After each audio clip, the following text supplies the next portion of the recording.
ನಮಸ್ಕಾರ. ನಾನು doctor Satish Satyanarayana, chief neurosurgeon, Apollo hospital, Bannerughatta ರೋಡಲ್ಲಿ. ಈ ದಿನ ನಾವಿಲ್ಲಿ ಸೇರಿರೋದು ಒಂದು ಭಾಳ ಮುಖ್ಯವಾದ ಅನೌನ್ಸ್ಮೆಂಟ್ ಮಾಡಲಿಕ್ಕೆ. ಈ ದಿನ Apollo Bannerughatta hospital world renowned American association ಇದೆ, ವರ್ಲ್ಡ್ ಹಾರ್ಟ್ ಅಸೋಸಿಯೇಷನ್ ಅಂತ.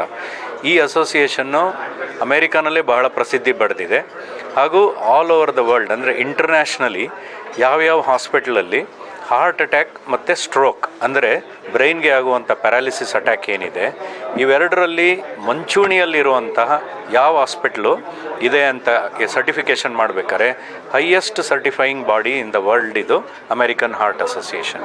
ಈ ದಿನ ನಾವು ಪ್ರೌಡಾಗಿ ಹೇಳೋದೇನು ಅಂತಂದರೆ, ಒಂದು ಅಬೌಟ್ 5 ದಿವಸದ ಹಿಂದೆ ಅವರು ತುಂಬ ವಿಗರಸ್ ಪ್ರೋಸೆಸ್, 6 ತಿಂಗಳವರೆಗೂ ಅದರದ್ದು ಸರ್ಟಿಫಿಕೇಷನ್ ಮಾಡಲಿಕ್ಕೆ ಬೇಕಾಗಿರುವಂಥ ಪಾತ್ವೇಸ್ ನಾವೆಲ್ಲ ಕರೆಕ್ಟಾಗಿ ಮಾಡ್ತಾ ಇದ್ದೀವಾ ಇಲ್ವಾ, ಅವ್ರಿಗಿರುವಂಥ ಹೈಯೆಸ್ಟ್ ಸ್ಟ್ಯಾಂಡರ್ಡ್ಸ್, ಅಂದರೆ ಅಮೇರಿಕಾನಲ್ಲಿರುವಂತಹ ಬಹುಶಃ ಒಂದು 10ರಿಂದ 20% ಹಾಸ್ಪಿಟಲ್ಸ್ ಅಷ್ಟೇ ಈ ಸರ್ಟಿಫಿಕೇಷನ್ ಪಡೀಲಿಕ್ಕೆ ಅದಕ್ಕೆ ಅರ್ಹತೆ ಇದೆ.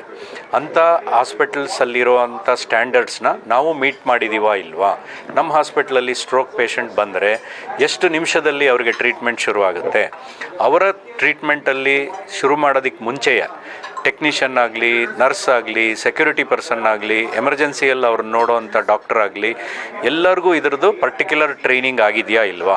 ಯಾಕೆ ಅಂದರೆ ಈಗ ಸೈನ್ಸ್ ಎಷ್ಟು ಮುಂದುವರೆದಿದೆ ಅಂದರೆ ನಮ್ಗೆ ಇವಾಗ ಕರೆಕ್ಟಾಗಿ ಗೊತ್ತು ಯಾವ ಮೆಡಿಸಿನ್ ಯಾವಾಗ ಕೊಟ್ಟರೆ ಎಷ್ಟು ಎಫೆಕ್ಟಿವ್ನೆಸ್ ಬರುತ್ತೆ. ಸೊ ಪೇಷಂಟ್ ಹಾಸ್ಪಿಟ್ಲಿಗೆ ಬರೋವರೆಗೂ ನಮ್ಮ ಕಂಟ್ರೋಲಲ್ಲಿ ಇರೋದಿಲ್ಲ. ಆದರೆ ಹಾಸ್ಪಿಟ್ಲ್ ಎಮರ್ಜೆನ್ಸಿಗೆ ಬಂದಿದ್ದ ತಕ್ಷಣ ಆವಾಗ ಪ್ರತಿಯೊಂದು ಪರ್ಸನ್ ಅದರಲ್ಲಿ ಅವ್ರ ಕೇರಲ್ಲಿ ಇನ್ವಾಲ್ವ್ ಆಗಿರೋರು ಕೂಡ ಅವ್ರವ್ರ ಕರ್ತವ್ಯನ ಏನು ಮಾಡಬೇಕು, ಸ್ಟ್ರೋಕ್ ನರ್ಸ್ಗೆ ಏನು ಬಾಧ್ಯತೆ ಇದೆ, ಅವ್ರ ನೆಕ್ಸ್ಟ್ ಇನ್ಫಾರ್ಮೇಷನ್ ಅವ್ರು ನೋಡಿದ ನಂತರ ಯಾರಿಗೆ ಕೊಡಬೇಕು, ಎಮರ್ಜೆನ್ಸಿ ಡಾಕ್ಟ್ರು ಯಾರಿಗೆ ಕರಿಬೇಕು, ನ್ಯೂರಾಲಜಿಸ್ಟ್ ಯಾರು ಇರ್ತಾರೆ, 24/7 ಈ ಸೀನಿಯರ್ ಕನ್ಸಲ್ಟೆಂಟ್ಸ್ ಕಾಲಲ್ಲಿ ಇರ್ತಾರೆ. ರಾತ್ರಿ 12 ಗಂಟೆ ಇರ್ಬೋದು, ಮಧ್ಯರಾತ್ರಿ 2 ಗಂಟೆ ಇರ್ಬೋದು.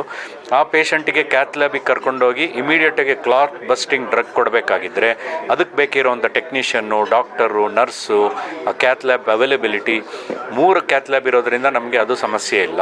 24/7 ಇದು ನಾವು ಇಷ್ಟು ಪೇಷಂಟ್ಸಿಗೆ ಮಾಡಿರೋ ಡೇಟಾನ ಅವ್ರಿಗೆ ಕಳಿಸಿದ ನಂತರ ಅವ್ರ ಸರ್ಟಿಫಿಕೇಷನ್ ಕೊಡೋಕ್ಕೆ ಮುಂಚೆ ಪ್ರತಿಯೊಬ್ಬರನ್ನು ಇಂಟರ್ವ್ಯೂ ಮಾಡಿ ನೀವೆಲ್ಲರೂ ತಮ್ಮ ಕರ್ತವ್ಯಗಳನ್ನು ಕರೆಕ್ಟಾಗಿ ತಿಳ್ಕೊಂಡಿದ್ದೀರಾ ಇಲ್ವಾ, ಅಥವಾ ಯಾವುದೋ ಒಂದು ವೀಕ್ ಲಿಂಕ್ ಇದ್ದರೆ, ಅಂದರೆ ಒಂದೇ ಒಂದು ಟೆಕ್ನಿಷಿಯನ್ಗೆ ಅವನ ಬಾಧ್ಯತೆ ಗೊತ್ತಿಲ್ಲ ಅಂದರೆ ಎಂಟೈರ್ ಪ್ರೋಗ್ರಾಮ್ ಅದರ ಮೇಲೆ ಡಿಪೆಂಡ್ ಆಗುತ್ತೆ. ಹಾಗಾಗಿ ನಾವು ಒಂದು 6 ತಿಂಗಳಿಂದ ವಿಗರಸ್ ಆಗಿ ಟ್ರೈನಿಂಗ್ ಮಾಡಿದ್ವಿ. ಫಸ್ಟ್ ಸೆಲೆಕ್ಷನ್ ಮಾಡಿದ್ವಿ ಯಾರ್ಯಾರಿಗೆ ಟ್ರೈನಿಂಗ್ ಕೊಡಲಿಕ್ಕೆ ಅರ್ಹತೆ ಇದೆ, ಅವ್ರಿಗೆ ಕೇಪಬಿಲಿಟಿ ಇದೆಯಾ ಇಲ್ವಾ, ವಿಲ್ಲಿಂಗ್ನೆಸ್ ಇದೆಯಾ ಇಲ್ವಾ, ಮತ್ತು ರಿಡಂಡೆನ್ಸಿನೂ ಬಿಲ್ಟ್ ಮಾಡಿದ್ವಿ. ಅಂದರೆ ಈಗ ಒಂದೇ ಒಂದು ಡಾಕ್ಟರ್ ಮೇಲೆ ಡಿಪೆಂಡ್ ಆಗಿದ್ದರೆ ಅವ್ರು ಯಾವುದೋ ಕೆಲಸದಲ್ಲಿ ಎಲ್ಲೋ ಇರ್ತಾರೆ ಅಥವಾ ಅವರು ಲೀವಲ್ಲಿ ಇರ್ತಾರೆ, ಆವಾಗಲೂ ಕೂಡ ಪ್ರೋಗ್ರಾಮ್ ತೊಂದರೆ ಆಗಬಾರ್ದು.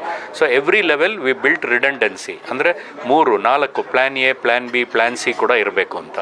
ಇದನ್ನು 24/7 ನಾವು 365 ಡೇಸ್ ಮಾಡಲಿಕ್ಕೆ ಅರ್ಹತೆ ಇರೋವಂಥ ಪ್ರೋಗ್ರಾಮ್ ಕೇಪಬಿಲಿಟಿ ಇದ್ದರೆ ಮಾತ್ರ ಅವರು ಈ ಸರ್ಟಿಫಿಕೇಷನ್ ಕೊಡ್ತಾರೆ. ಇದರ ಮೋಸ್ಟ್ ಇಂಪಾರ್ಟೆಂಟ್ ನಾವು ಸೊಸೈಟಿಗೆ ಹೇಳೋದೇನು ಅಂತಂದರೆ, ಯಾವುದೇ ಹಾಸ್ಪಿಟ್ಲಿಗೆ ನೀವು ಹೋದರೂ ಕೂಡ ಸ್ಟ್ರೋಕ್ ರೆಡಿ ಅಥವಾ ಚೆಸ್ಟ್ ಪೇನ್ ರೆಡಿ ಇರೋವಂಥ ಹಾಸ್ಪಿಟ್ಲಿಗೆ ಹೋದರೆ where all these facilities are available and ಅದು ಸರ್ಟಿಫೈ ಆಗಿದ್ದರೆ ಅದು ನೆಕ್ಸ್ಟ್ ಲೆವೆಲ್. ಈಗ ನಮ್ಮ ಹಾಸ್ಪಿಟಲ್ ಬನ್ನೇರುಘಟ್ಟ ರೋಡ್ ಅಪೋಲೋ ಅದು ಸರ್ಟಿಫಿಕೇಷನ್ನೇ ಬಂದಿದ್ದರಿಂದ ಇದು ಹೈಯೆಸ್ಟ್ ಲೆವೆಲ್ ಆಫ್ ರೆಕಾಗ್ನಿಷನ್ ಅಂತ ಹೇಳ್ಬೋದು. ಈಗ ನಾವು ಏನು ಕಷ್ಟಪಡ್ತೀವಿ ಅಂದರೆ ಈ ಸರ್ಟಿಫಿಕೇಷನ್ ಉಳಿಸ್ಕೊಳ್ಳಿಕ್ಕೆ ನೆಕ್ಸ್ಟ್ 90 ಡೇಸು 365 ಡೇಸ್ವರೆಗೂ ಅವ್ರು ಏನು ಟೈಮ್ ಕೊಟ್ಟಿದ್ದಾರೆ, ಪ್ರತಿಯೊಂದು ಪೇಷಂಟ್ದು ಅನಾನಿಮೈಸ್ಡ್ ಡೇಟಾ ಅಂತ, ಅಂದರೆ ಪೇಷಂಟ್ ಪ್ರೈವಸಿ ವೈಲೇಟ್ ಮಾಡ್ದಲೇ ಅವ್ರು ಯಾವ ಟೈಮಿಗೆ ಬಂದರು, ಅವ್ರಿಗೆ ನೋಡಿದ್ದಕ್ಕೆ ಎಷ್ಟು ಟೈಮ್ ಆಯಿತು, ಅವರಿಗೆ ಸ್ಟ್ರೋಕ್ ಟ್ರೀಟ್ಮೆಂಟ್ ಕೊಡಲಿಕ್ಕೆ ಅಥವಾ ಹಾರ್ಟ್ ಅಟ್ಯಾಕ್ ಟ್ರೀಟ್ಮೆಂಟ್ ಕೊಡಲಿಕ್ಕೆ ಏನು ಟೈಮ್ ಬಂತು, ಅದಾದ ನಂತರ ರಿಸಲ್ಟ್ ಏನು ಬಂತು, ರಿಸಲ್ಟ್ ಪಾಸಿಟಿವ್ ಬಂತಾ ನೆಗೆಟಿವ್ ಬಂತಾ, ಅದಾದಮೇಲೆ ರಿಹ್ಯಾಬಿಲಿಟೇಷನ್ ಆಯಿತಾ ಇಲ್ವಾ, ಅವ್ರ ಫಾಲೋ ಅಪ್ ಏನು. ಸೊ 100 ಜನ ಈ ಥರ ಸ್ಟ್ರೋಕ್ ಟ್ರೀಟ್ಮೆಂಟ್ ಆದರೆ ಎಷ್ಟು ಜನ ಸರ್ವೈವ್ ಆದರು, ಎಷ್ಟು ಜನಕ್ಕೆ ಇರಿವರ್ಸಿಬಲ್ ಪ್ರಾಬ್ಲಮ್ ಬಂತು, ಇವೆಲ್ಲ ಮಾಡೋವಂಥ ಏನು ಪ್ರತಿಕ್ರಿಯೆ ಇದೆ ಇದನ್ನು ನಮ್ಮ ಹಾಸ್ಪಿಟ್ಲಲ್ಲಿ ಈಗ ಎಸ್ಟಾಬ್ಲಿಷ್ ಮಾಡಿದ್ದೀವಿ. ಇದನ್ನು ಹೇಳಲಿಕ್ಕೆ ನಾವು ಇವತ್ತು ಇಲ್ಲಿ ಸೇರಿದ್ದೀವಿ. ಈ ಪ್ರೆಸ್ ಮೀಟಲ್ಲಿ ಸೇರಿ ಜನರಿಗೆ ಇನ್ನು ಮೀಡಿಯಾ ಮುಖಾಂತರ ಎಲ್ಲರಿಗೂ ತಿಳುವಳಿಕೆ ಆದರೆ ಭಾಳಷ್ಟು ಜನಕ್ಕೆ ಅದು ಉಪಯೋಗ ಆಗಲಿ ಅಂತ. ಈವನ್ 1 ಪೇಷಂಟ್ ಸ್ಟ್ರೋಕ್ ಪೇಷಂಟ್ ಅಥವಾ 1 ಹಾರ್ಟ್ ಅಟ್ಯಾಕ್ ಪೇಷಂಟ್ ಜೀವ ಉಳಿತು ಅಂದರೆ ನಾವು ಇವತ್ತು ಮಾಡಿರೋ ಕಾರ್ಯಕ್ರಮ ಏನಿದೆ ಅದು ಸಾರ್ಥಕತೆ ಆಯಿತು ಅಂತ ನಾವು ಹೇಳಲು ಬಯಸ್ತೀವಿ. ನಮಸ್ಕಾರ, ನನ್ನ ಹೆಸರು ಅಕ್ಷಯ್ ಒಲೇಟಿ ಅಂತ. ನಾನು ಅಪೋಲೋ ಹಾಸ್ಪಿಟಲ್ಸ್ದು CEO ಕರ್ನಾಟಕ ರೀಜನ್ಗೆ. ಇವತ್ತು ನಾವು ಸೆಲೆಬ್ರೇಟ್ ಮಾಡ್ತಾ ಇರೋದು ಅಪೋಲೋ ಹಾಸ್ಪಿಟಲ್ಸ್ ಬ್ಯಾಂಗ್ಳೂರ್ಗೆ ಡುವೆಲ್ ಸರ್ಟಿಫಿಕೇಷನ್ ಬಂದಿದೆ ಅಮೇರಿಕನ್ ಹಾರ್ಟ್ ಅಸೋಸಿಯೇಷನಿಂದ. ಅಮೇರಿಕನ್ ಹಾರ್ಟ್ ಅಸೋಸಿಯೇಷನ್ ಅನ್ನೋದು ಅಮೇರಿಕಾದಲ್ಲಿ 100 ಇಯರ್ಸ್ ಆಗಿ ಒಂದು ರೆಪ್ಯೂಟೆಡ್ ಇನ್ಸ್ಟಿಟ್ಯೂಷನ್. ಅವರು ವರ್ಲ್ಡ್ ವೈಡ್ ಹಾಸ್ಪಿಟಲ್ಸನ್ನು ರೆಕಗ್ನೈಸ್ ಮಾಡ್ತಾರೆ, whichever provides the best service for chest pain patients as well as patients with stroke. ಈಗ ಅಪೋಲೋ ಹಾಸ್ಪಿಟಲ್ ಬ್ಯಾಂಗ್ಳೂರ್ ಇಂಡಿಯಾದಲ್ಲಿ ನಂಬರ್ 1 ಹಾಸ್ಪಿಟಲ್ ಇದೆ for getting this certification. This is a very proud moment. ನಮಗೆಲ್ಲ ತುಂಬ ಖುಷಿ ಆಗ್ತಾ ಇದೆ, ಯಾಕೆಂದರೆ ನಮ್ಮ ಇಂಡಿಯಾದಲ್ಲಿ ನಂಬರ್ 1. ಇದರಿಂದ ಏನು ಮೆಸೇಜ್ ಅಂದರೆ, ಎಲ್ಲ ಪೇಷಂಟ್ಸ್ಗೇನು ನಾವು from the time they enter the hospital security ಗಾರ್ಡಿಂದ ಡಿಸ್ಚಾರ್ಜ್ ಆಗೋ ತನಕ ಫುಲ್ ಕೇಪಬಿಲಿಟಿ ಜೊತೆ ಸರ್ವ್ ಮಾಡ್ತೀವಿ. And 100% treatment of high quality ಕೊಡ್ತೀವಿ. And we will make sure that ಎಲ್ಲ ಪೇಷಂಟ್ಸ್ಗೇನು we are providing the best of care. So that is the reason we are celebrating today. It is a matter of great pride for India. Thank you so much. ನಾನು doctor Girish B ನವಸುಂದಿ, director cardiology, Apollo hospitals Bengaluru. ಈ ದಿನ ನಮ್ಮ ದೇಶಕ್ಕೆ ಮತ್ತು ನಮ್ಮ Apollo hospital ಬೆಂಗಳೂರಿಗೆ ಒಂದು ಭಾಳ ಹೆಮ್ಮೆಯ ದಿನ.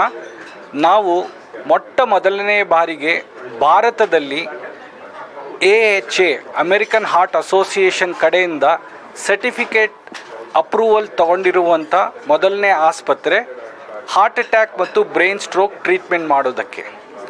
ಈ American heart association dual certification for acute stroke and chest pain ಅಂತ ಹೇಳೋದು ಈ ಸರ್ಟಿಫಿಕೇಷನ್ಗೆ. ಇದು ನಮ್ಮ ದೇಶದಲ್ಲೇ ಮೊದಲ ಬಾರಿಗೆ ಅಪೋಲೋ ಹಾಸ್ಪಿಟಲ್ ಬನ್ನೇರುಘಟ್ಟ ಆಸ್ಪತ್ರೆಗೆ ಕೊಡಲಾಗಿದೆ. ಇದರಿಂದ ಏನು ಬೆನಿಫಿಟ್ ಆಗುತ್ತೆ ನಮ್ಮ ರಾಜ್ಯದ ಜನತೆಗೆ, ನಮ್ಮ ದೇಶದ ಜನತೆಗೆ ಅಂದರೆ, ಈ ಸರ್ಟಿಫಿಕೇಷನ್ ಪ್ರಾಸೆಸ್ ಮೂಲಕ ಹೋಗೋದರಿಂದ ಪ್ರತಿ ಒಬ್ಬ ವ್ಯಕ್ತಿ ಯಾರಿಗೆ ಹಾರ್ಟ್ ಅಟ್ಯಾಕ್ ಅಥವಾ ಬ್ರೈನ್ ಸ್ಟ್ರೋಕ್ ಆಗಿರುತ್ತೋ ಅತಿ ಕಡಿಮೆ ಸಮಯದಲ್ಲಿ ಪೂರ್ತಿ ಆಸ್ಪತ್ರೆಯ ಪ್ರತಿ ಸಿಬ್ಬಂದಿ, ವಾಚ್ಮೆನ್ ಇಂದ ಹಿಡಿದುಕೊಂಡು nurse, doctor, technician, dietitian, rehabilitation, councillors ಎಲ್ಲರೂ ಒಂದು ವ್ಯಕ್ತಿಗೆ ಅತಿ ಕಡಿಮೆ ಸಮಯದಲ್ಲಿ ಅತಿ ಇಂಟೆನ್ಸಿವ್ ಆಗಿ ಅಂದರೆ ತೀವ್ರತೆಯಿಂದ ಆ ಟ್ರೀಟ್ಮೆಂಟ್ನ ಕಂಪ್ಲೀಟ್ ಮಾಡೋಕ್ಕೆ ಅತಿ ಕಡಿಮೆ ಸಮಯದಲ್ಲಿ ಮ್ಯಾಕ್ಸಿಮಮ್ ಟ್ರೀಟ್ಮೆಂಟ್ ಪ್ರೊವೈಡ್ ಮಾಡೋದರಿಂದ, ರೋಗ ಅತಿ ಫಾಸ್ಟಾಗಿ ಟ್ರೀಟ್ಮೆಂಟ್ ಮಾಡೋದರಿಂದ ಆ ವ್ಯಕ್ತಿಗೆ ಜೀವ ಉಳಿಯುವಂತಹ ಚಾನ್ಸ್ ಜಾಸ್ತಿ ಇರ್ತದೆ. ಆಮೇಲೆ ಏನು ಡ್ಯಾಮೇಜ್ ಆಗಿರುತ್ತೆ ಹಾರ್ಟ್ ಅಥವಾ ಮೆದುಳಿಗೆ, ಅದನ್ನು ರಿವರ್ಸ್ ಮಾಡುವಂಥ ಪ್ರಾಬಬಿಲಿಟಿನೂ ಅತಿ ಜಾಸ್ತಿ ಆಗಿರುತ್ತೆ. ಈ advantage is available to all of us because ನಮ್ಮ ಆಸ್ಪತ್ರೆ ಆ ಸರ್ಟಿಫಿಕೇಷನ್ನ ಕಂಪ್ಲೀಟ್ ಮಾಡಿರೋದ್ರಿಂದ ಇಲ್ಲಿರುವಂತಹ ಒಂದು ಪ್ರಾಸೆಸ್ಗೆ, ಅಂದರೆ ಆ ಒಂದು ವ್ಯಕ್ತಿಗೆ ಆ ಅತಿ ತೀವ್ರ ಕ್ಷಣಗಳಲ್ಲಿ ಯಾವ ಕಂಪ್ಲೀಟ್ ಕಾಂಪ್ರಹೆನ್ಸಿವ್ ಕೇರ್ ಬೇಕಾಗಿರುತ್ತೋ ಅದು ದೊರೆಯುವಂತಹ ಚಾನ್ಸ್ ಒಂದು ದೈನಂದಿನ ಪ್ರಕ್ರಿಯೆ ಆಗಿರೋದರಿಂದ ಪ್ರತಿಯೊಬ್ಬ ಪೇಷಂಟ್ಗೆ ಈ ಪ್ರಾಸೆಸ್ ಮೂಲಕ ಹೋಗಿರುವಂಥ ಆಸ್ಪತ್ರೆಗಳಲ್ಲಿ ಅತಿ ಉತ್ತಮವಾದ ಟ್ರೀಟ್ಮೆಂಟ್ ಅತಿ ಕಡಿಮೆ ಸಮಯದಲ್ಲಿ ಸಿಗುತ್ತೆ ಅನ್ನೋದನ್ನು ಈ ಅಮೆರಿಕನ್ ಹಾರ್ಟ್ ಅಸೋಸಿಯೇಷನ್ ಈ ದಿನ ರೆಕಗ್ನೈಸ್ ಮಾಡಿ ಒಂದು ಸರ್ಟಿಫಿಕೇಷನ್ ಕೊಟ್ಟಿದೆ. ಇದು ನಮ್ಮ ಕೇಪಬಿಲಿಟಿ ಬಗ್ಗೆ ಒಂದು ವ್ಯಾಲಿಡೇಷನ್. ಅಂದರೆ ನಾವು ಜಗತ್ತಿನ ಯಾವುದೇ ಬೆಸ್ಟ್ ಹಾಸ್ಪಿಟಲ್ ಇದೆ ಅದರ ಈಕ್ವಲೆಂಟ್ ಅಂತ ಈ ಸರ್ಟಿಫಿಕೇಷನ್ ಹೇಳುತ್ತೆ. ಹೀಗಾಗಿ ನಮಗೆ ಇದ್ರ ಬಗ್ಗೆ ಹೆಮ್ಮೆ ಇದೆ. ಇದನ್ನು ಬೇರೆ ಎಲ್ಲರೂ ಫಾಲೋ ಮಾಡಿದರೆ ನಮ್ಮ ಕಮ್ಯುನಿಟಿ, ನಮ್ಮ ಜನಕ್ಕೆ ಗ್ಲೋಬಲ್ ಬೆಸ್ಟ್ ಅಂದರೆ ಜಗತ್ತಿನಲ್ಲೇ ಅತಿ ಉತ್ತಮವಾದ ಟ್ರೀಟ್ಮೆಂಟ್ ಕೊಡುವಂಥದ್ದನ್ನು ನಾವೇನು ಅಚೀವ್ ಮಾಡಿದ್ದೀವಿ ಅದ್ರ ಬಗ್ಗೆ ನಮಗೆ ಭಾಳ ಸಮಾಧಾನ, ಹೆಮ್ಮೆ ಇದೆ. ಅದನ್ನೇ ಎಲ್ಲರೂ ಮೋಟಿವೇಟ್ ಆಗಿ ಫಾಲೋ ಮಾಡಿದ್ರೆ ನಮ್ಮ ಕಮ್ಯುನಿಟಿ, ನಮ್ಮ ಜನ ಒಳ್ಳೆ ಟ್ರೀಟ್ಮೆಂಟ್ಗೆ ಹಕ್ಕದಾರ ಆಗ್ತಾರೆ ಅಂತ ಹೇಳಲು ಬಯಸ್ತೇವೆ. Thank you.